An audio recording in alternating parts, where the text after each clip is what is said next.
Selamat datang di Fakultas Kedokteran Universitas Andalas.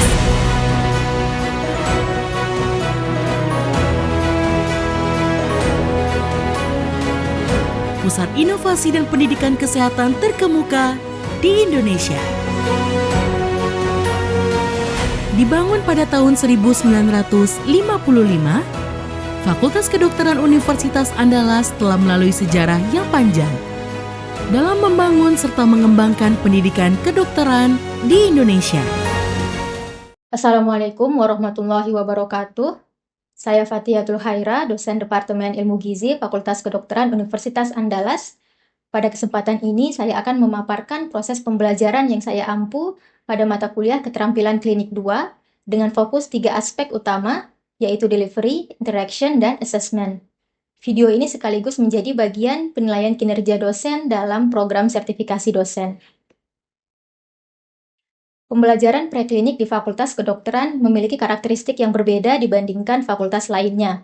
Dalam satu semester, mahasiswa mengikuti 3 blok pembelajaran, masing-masing 5 SKS yang terdiri atas tutorial, kuliah pengantar, dan praktikum, serta 1 mata kuliah keterampilan klinik sebesar 2 SKS yang dilaksanakan secara luring dalam kelompok-kelompok kecil berisi 10 mahasiswa dengan 1 dosen pembimbing. Mata kuliah Keterampilan Klinik 2 mencakup 10 keterampilan yang harus dicapai oleh mahasiswa, yaitu injeksi dan flebotomi, antropometri pada individu dewasa, proyeksi organ toraks dan abdomen, pemeriksaan hemoglobin dan golongan darah, antropometri dan penetapan status gizi anak, pemeriksaan feses, pemeriksaan urinalisis rutin, swab tenggorokan dan pewarnaan gram, riwayat tumbuh kembang anak dan pemeriksaan KPSP dan Denver pada anak, serta teknik menyusui. Beberapa yang saya ajarkan yaitu pada antropometri pada individu dewasa, pemeriksaan riwayat tumbuh kembang anak dan pemeriksaan KPSP dan Denver, serta teknik menyusui. Setelah menyelesaikan mata kuliah ini, mahasiswa diharapkan mampu melakukan prosedur keterampilan klinik secara tepat dan sistematis, mampu menerapkan langkah-langkah prosedur sesuai standar, dan menunjukkan sikap profesional serta komunikasi efektif dalam situasi simulasi. Proses pembelajaran dilakukan secara luring di OSCE Center Fakultas Kedokteran Universitas Andalas. Metode penyampaian yang digunakan adalah demonstrasi keterampilan klinik oleh dosen, latihan berpasangan oleh mahasiswa yang kemudian akan diobservasi oleh dosen dan diberikan feedback, kemudian ujian praktik sebagai bentuk evaluasi. Untuk mendukung proses pembelajaran, mahasiswa dibekali modul panduan keterampilan klinik serta video pembelajaran dari fakultas. Mahasiswa diharapkan sudah mempelajari materi tersebut sebelum keterampilan klinik dimulai. Penilaian dilakukan berdasarkan daftar tilik yang sudah disusun oleh program studi yang disesuaikan dengan capaian pembelajaran. Teknik penilaian mencakup penilaian formatif saat latihan keterampilan klinik, serta penilaian sumatif pada ujian keterampilan klinik serta ujian OSCE di akhir semester. Demikian penjelasan singkat mengenai proses pembelajaran keterampilan klinik 2. Selanjutnya, video ini akan menampilkan proses pembelajaran yang saya ampu, yaitu pemeriksaan antropometri pada dewasa yang merupakan bagian dari 10 keterampilan klinik yang harus dicapai mahasiswa pada keterampilan klinik 2. Assalamualaikum warahmatullahi wabarakatuh. Assalamualaikum warahmatullahi wabarakatuh. Waalaikumsalam warahmatullahi wabarakatuh. Ya, alhamdulillah kita bisa berkumpul di keterampilan klinik hari ini. Saya Fathiatul Khaira, bisa dipanggil Khaira. Saya dari Departemen Ilmu Gizi. Di pertemuan kali ini kita akan membahas mengenai pemeriksaan antropometri pada dewasa. Saya izin merekam proses pembelajaran kali ini ya, tapi insya Allah tidak mengganggu pembelajaran kita. Oke, tadi kan saya sampaikan kalau topik hari ini mengenai antropometri. Kalau dari teman-teman yang sudah baca panduannya, ada yang bisa jelaskan antropometri itu apa? Ya, silakan Velia. Baik Ibu, terima kasih sudah. Jadi antropometri itu berasal dari kata antro artinya manusia dan metri itu artinya pengukuran. Jadi kita bisa simpulkan kalau antropometri itu adalah pengukuran dari manusia. Oke, benar ya kata Velia ya. Jadi yang akan kita pelajari hari ini itu mengenai ukuran-ukuran pada manusia. Ada 3 pembelajaran, ada mengukur tinggi badan, ada berat badan, sama nanti lingkar lengan atas. Nah, keterampilan klinik kita itu ada 3 pertemuan, 2 kali pertemuan itu untuk latihan. Nanti akan didemonstrasikan bagaimana cara pemeriksaannya, terus nanti teman-teman latihan berpasangan. Kemudian di pertemuan ketiga itu ujian. Ujian keterampilan klinik itu sudah ada daftar tilitnya di panduan teman-teman, nanti bisa dibaca dan juga akan kita bahas. Lalu sebelum kita masuk ke praktiknya, untuk tujuan pembelajaran antropometri itu untuk apa kira-kira, ada yang tahu? Ya, silakan Putih. Terima kasih Ibu. Mungkin untuk tujuan dari pembelajaran antropometri ini kita untuk mengetahui bagaimana status gizi dari seseorang. Ya, tepat ya. Jadi kita nanti bisa menilai status gizinya. Untuk apa teman-teman tahu status gizi? Bisa nanti dipakai untuk di penelitian skripsi misalnya, atau bisa di praktik nanti mau di puskesmas, mau di rumah sakit. Kan kita perlu tahu status gizi pasiennya ya. Karena itu berpengaruh juga ke pemberian obat-obatannya, ke outcome penyakitnya itu juga berpengaruh. Oke, kita masuk ke praktiknya ya. Nanti saya butuh bantuan 2 orang, yang laki-laki aja untuk memperagakan bagaimana ke 3 pemeriksaan ini. Oke, untuk pemeriksaan pertama kita akan mengukur tinggi badan pasien. Nah, ini Dani jadi dokternya, Fikri jadi pasiennya. Untuk mengukur tinggi badan berarti harus dilepas dulu yang kira-kira bisa meninggikan tinggi badannya. Sepatu bisa tolong dilepas, Fikri. Kalau misalnya nanti pasiennya pakai topi, berarti disuruh dilepas topinya. Kalau misalnya perempuan kan kadang ada yang ikat rambutnya, yaitu berarti disuruh dilepas juga karena dia akan mempengaruhi ke pengukurannya ya. Pasiennya diminta berdiri di bawah mikrotoanya ini nanti. Tapi pertama kita tes dulu mikrotoanya apakah sudah pas terpasang di 2 meter. Ya, itu cara nantinya supaya sampai habis. Harus dibaca apakah sudah pas. Ya, 0. Nah, dan tolong diukur diklik, berarti diminta pasiennya untuk berdiri di bawah mikrotoanya. Oke, terus ada 5 titik yang harus ditempelkan ke dinding. Apa aja? Kepala, punggung, bokong, betis, tumit. Coba Dani dilakukan. Udah 5 titiknya? Udah. Nah, terus pastikan kepalanya ini lurus. Gimana cara kita tahu kepalanya lurus? Yang ini di atas bagian tragus ini ada namanya tragion, harus sejajar di bawah orbitanya bagian sini. Oh, ini kan belum terlalu lurus nih, masih dongak. Ini diturunkan sedikit kepalanya. Oke, coba ditarik garisnya lagi, sudah lurus kan? Ini namanya Frankfurt line, itu yang itu. Jadi kalian kan tahu ada tragus kan di sini, bagian cikungan atasnya itu namanya tragion, ditarik garisnya lurus ke bawah orbita, tulang mata kita. Bisa ya? Oke, silakan diukur, ditarik sampai ke batas itu. Tapi pasiennya diminta menarik nafas panjang baru ditarik. Tarik nafas panjang, Pak. Oke, dibacanya harus tegak lurus. Kalau ini kan nggak tegak lurus, jadi agak nunduk. Dan dibacanya agak nunduk, matanya harus pas di atas itu. Bisa? 1,5, diawaskan lagi, diulang lagi, ditempelkan, dipastikan lurus, diulang sekali lagi. Catat ya tadi 171,5. Berapa yang kedua?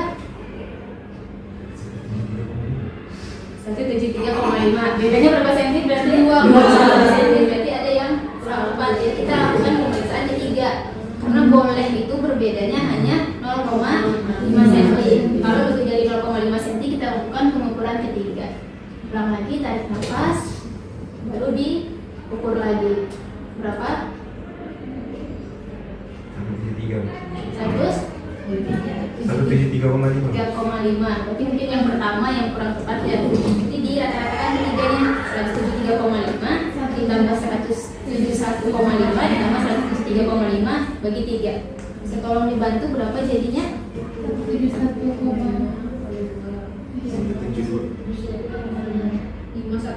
bagi 3. 172,8. Nah, berarti sekitar segitu. Itu yang nanti kita catat di kertasnya. Intinya 172,8. Oke, ada yang mau ditanyakan untuk pengukuran tinggi badan? Enggak. Oh iya, tadi itu kalau misalnya dia berat badannya berlebih, kalau misalnya dia obesitas kan nggak mungkin menempel di 5 titik. Jadi dia cukup di 3 titik aja. Gimana? Di punggung, bokong, betis. Oke, bisa ya berarti ya. Ada yang mau ditanyakan? Ya silakan. Ibu kalau misalnya orangnya pakai kursi roda gimana cara mengukurnya? Oke, kalau kursi roda kan kita nggak mungkin minta dia berdiri ya. Itu ada namanya panjang lutut. Jadi kita ukur dari lutut ini ke bawah. Nanti itu ada rumusnya. Biasanya yang umum dipakai itu yang rumus Cumlean. Tapi karena itu orang luar negeri, jadi sering berbeda dengan kita. Jadi yang paling dekat itu penelitian orang Malaysia. Nanti saya berikan rumusnya kalau perlu. Nah, yang kedua kita akan melakukan pemeriksaan berat badan. Nah, di sini dokternya Dandi harus meminta pasiennya Fikri untuk melepaskan jas labnya atau juga mengeluarkan yang berat di kantongnya. Misalnya kalau ada dompet, ada kunci, diminta pasiennya untuk mengeluarkan. Boleh Pak, silakan dibuka jas labnya. Kemudian kalau ada barang seperti dompet, handphone dan lain sebagainya itu boleh diletakkan terlebih dahulu. Oke.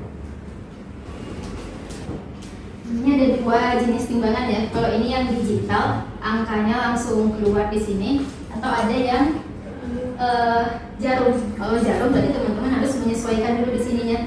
Nanti dilihat angkanya pas di 0 atau enggak. Kalau misalnya belum 0, berarti ini bisa digeser untuk melepaskan dia di 0. Nah, kita pakai yang digital aja. Pasiennya diminta berdiri di atas timbangan. Silakan. Oh iya dok, untuk ikat pinggang ibu itu Ya, dilepas juga karena berat. Nah, silakan berdiri timbangan.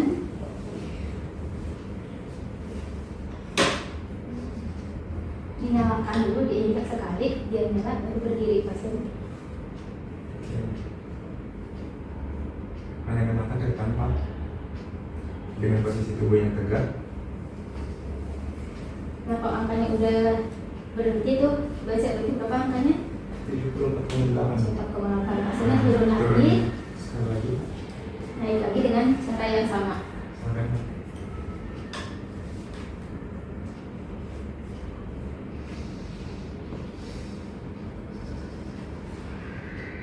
Sama ya, 74,8. Karena ini yang digital, jadi biasanya angkanya itu memang sama persis biasanya.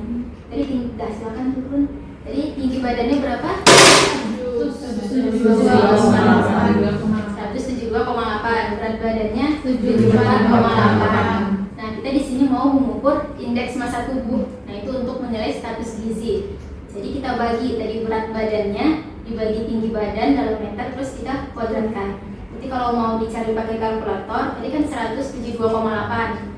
Berarti 74,8 dibagi yang 172,8 kalau dijadikan meter berapa? 1,728. Nah, 1,728. Berarti kita carinya 74,8 bagi 1,728 dibagi lagi 1,728. Ya kan? Bisa sampai sini paham? Bisa. Oke, berapa hasilnya? 25,05.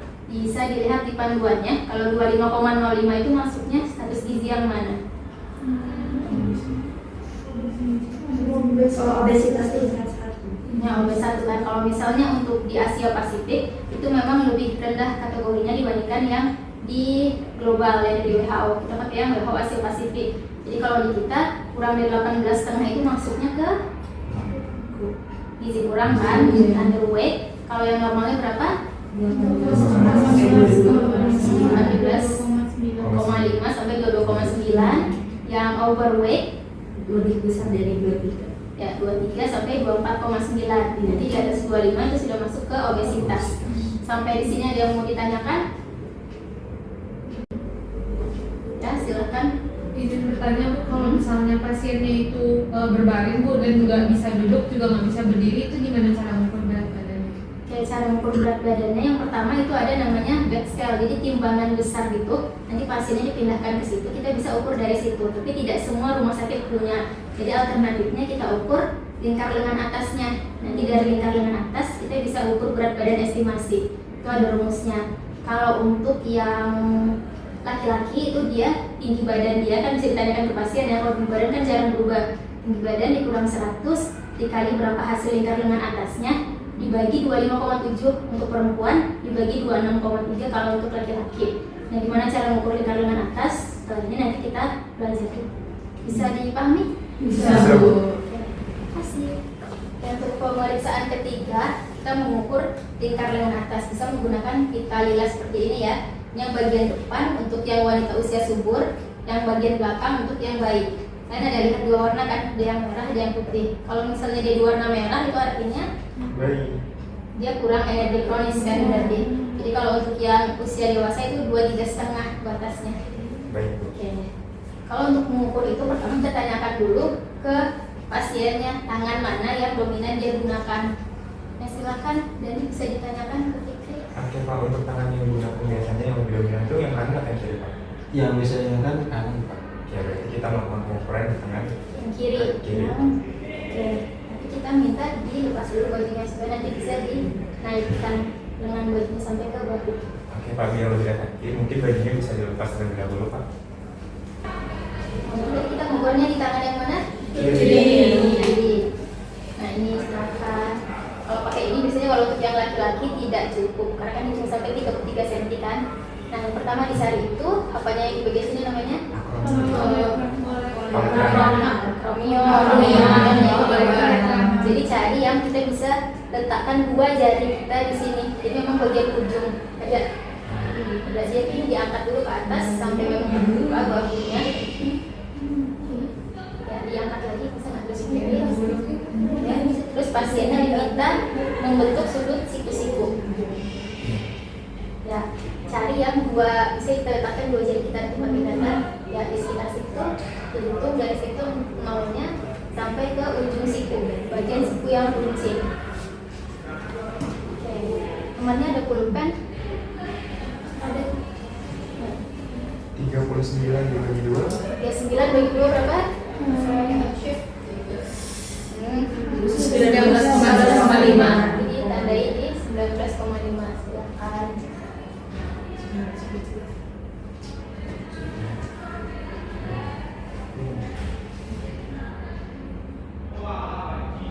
Dan setelah itu baru diminta pasiennya untuk relax, taruh di samping aja tangannya. Jadi relax aja, jangan ditahan. Oke, diukur di titik yang tadi. Titik yang tadi dilintangkan, tapi jangan terlalu ketat. Kalau taunya terlalu ketat itu kayak menekan kita ukurnya itu ke tangannya. Dilingkarkan, dibaca ke milimeter terdekat. Beberapa mahasiswa saya lihat sering kita pendapatkan di 23,5, 24, tapi kita harus yang koma terkecil atau milimeter terkecil. Jadi itu berapa? 28,5 ya di 28,5. Itu pemeriksaannya sama seperti tadi dilakukan 2 kali.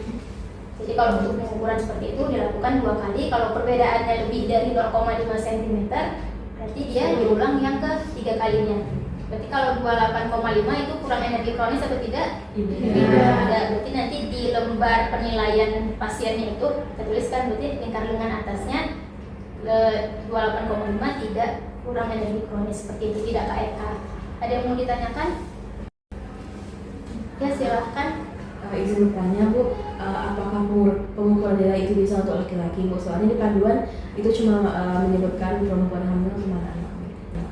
Yang bisa untuk laki-laki seperti yang tadi sudah kita bahas, yang bagian berat badan kan ada namanya rumus berat badan estimasi. Nah jadi lingkar lengan atas itu tujuannya untuk laki-laki yang tidak bisa diukur berapa berat badannya, itu untuk itu saja.